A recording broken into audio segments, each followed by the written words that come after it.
May mga pagkakataon na ang katamaran ay nagiging hadlang sa ating progreso na mailabas ang ating buong potensyal.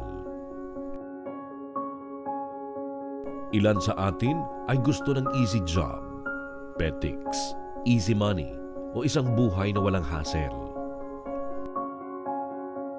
May ilan din sa atin na mas pinipili ang komportableng sitwasyon at ayaw nang mag-explore ng mga oportunidad na magpapakita ng kanilang mga talento at potensyal. Huwag kang magpatalo sa katamaran. Sa halip ay taasan mo pa ang iyong ambisyon.